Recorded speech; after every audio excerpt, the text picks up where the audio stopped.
Okay, here's going to be something a little different. Another repair. Alright, so this Dynaglow style cannon, I don't know what you call it, basically a space heater which operates off of kerosene or diesel or jet fuel, believe it or not. They're all the same grade. But anyway, basically the premise behind this is you fill this with oil, diesel, and you do need power, which powers the fan and the pump, and out comes the heat that way. Pretty much it atomizes the fuel and ignites it. Now, this is going to be a little more in-depth how to diagnose and repair these things when they fuck up on you. Something more than switch it on and off and whatever nonsense it tells you there. So, number one, the fuel intake is over here.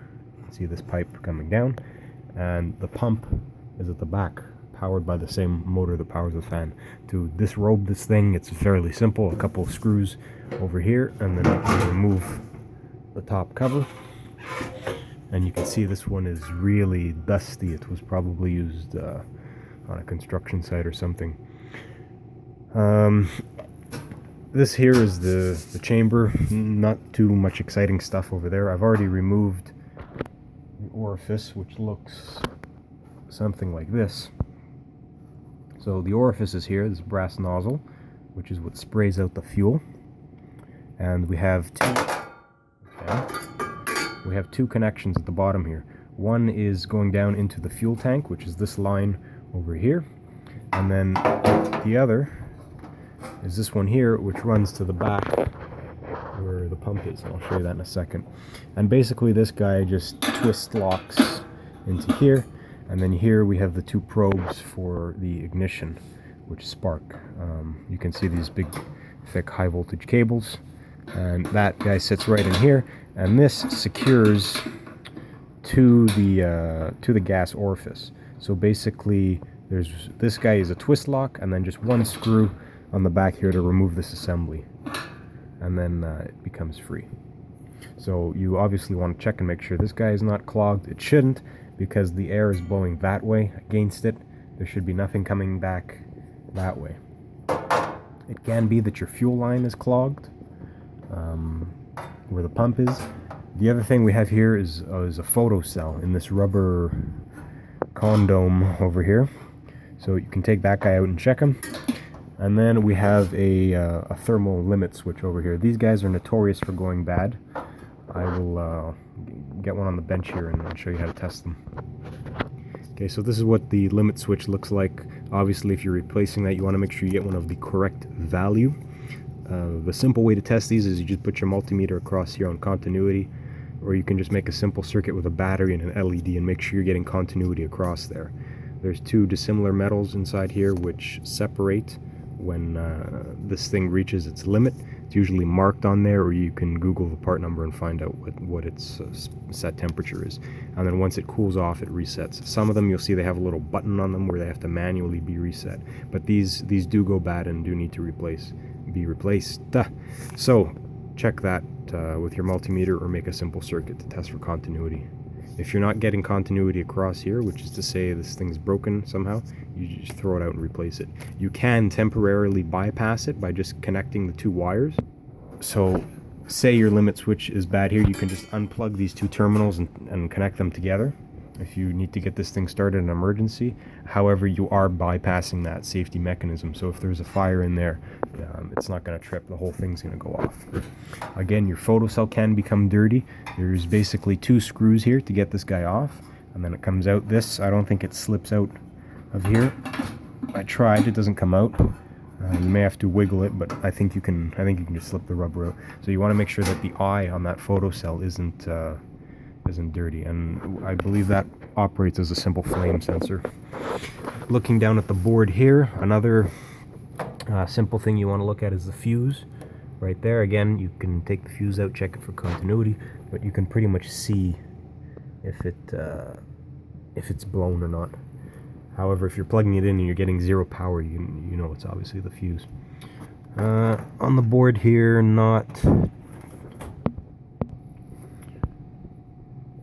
This is our switch. Yeah, it's a variable switch for the thermostat.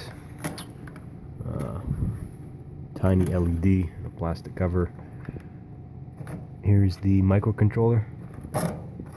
That's some capacitors, transistor, nylon capacitors, a relay, transformer. That's about it. Not too exciting.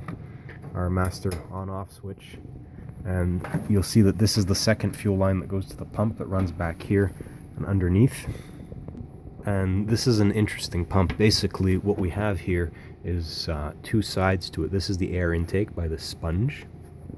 And you got to take this guy off and make sure it's clean.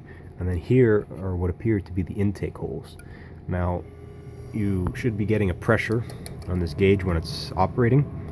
Now, the problem with this one is that rotator, or that impeller, was completely destroyed. So I threw it out. I didn't have it. It's basically made of some kind of graphite material, and it rotates within this chamber, and each pass of the vane is like a push-pull sort of idea, and it pulls in air from here and pushes it through this line over here. So basically it's an atomizer. You have fuel coming in one side and air coming in the other side, and this blowing against the fuel atomizes and sprays it out of this little dick hole over here. So to get this guy off, we have 3 screws over here, which I find they just strip with the star head. So we use a oh, that's fantastic. Doesn't even say, oh, what is this? 8 1/4 or something like that. I don't know, whatever. Just use the this guy, the driver, to get them off. And then once we remove that, we'll have some more under here. There's 2 here and 2 on this side, so I'm going to go ahead and do that and show you. Okay, now to access these 2 screws over here, you do have to remove the pressure gauge. It's just threaded in there. No Teflon tape or anything, so anyways, and that'll give you access to the 2 other screws.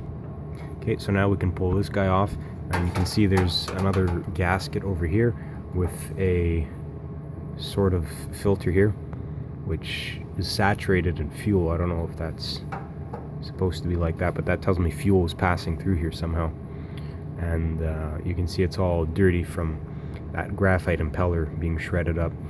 Now, I believe the way this works is that it sucks in air through this side and pushes it through this side. Why this thing is saturated in fuel, I have no idea. It could have been that it was sucking fuel through it when it was not operating correctly. But as I say, the other line is just over here. This is a hole, and then this tube is connected back here. So I really have no idea why this is saturated in fuel. You can see that the line goes through right here. And we have the 2 lines that come over here. So I really can't understand how this works, if it's supposed to be pulling fuel through it, but to my understanding it's a simple air pump atomizer. Okay, now we have this piece removed. You can see it was 4 more bolts, and here's the connection for the tubing. Now in here is where that graphite impeller should have been, and it was just totally shredded. So this guy was free spinning and nothing was happening. So I'm gonna have to see to getting another impeller for this thing. You can see there's no type of holes or orifices or anything around here. The only thing it turns against is this carefully machined surface, and we have 2 slits here. So that's why I believe the way this works is by pulling air and compressing it through the other side. So that is to say, pulling air through this side and pushing it through here, because this part here is sealed. I am doing this freehands. You can see that this guy sits... Fucker. Okay, so that guy sits like this. This is the closed side. That threaded thing there is where the pressure gauge would go. And this little nubule over here, I believe, is from a model that has like a choke, which is like a high or low or something like that. So it goes just like that. So the gauge being on this side tells me that this is pressurized. So again, why there's fuel in here, I have no idea. But anyways, that's pretty much all the things you can check. Again, you have this big beefy capacitor over here for the pump, or the motor. It's a good size electro motor that we have over here. 2.75 amps, 120 volts, that fun stuff. Single speed. If your motor's not working, then obviously you have to replace the motor, or it could be the capacitor that's bad. But fairly simple machine in its operation. They're ridiculously expensive. I have no idea why, but that is how it operates. So hopefully this video give you some insight on how to go about repairing your own. If you have any questions, let me know.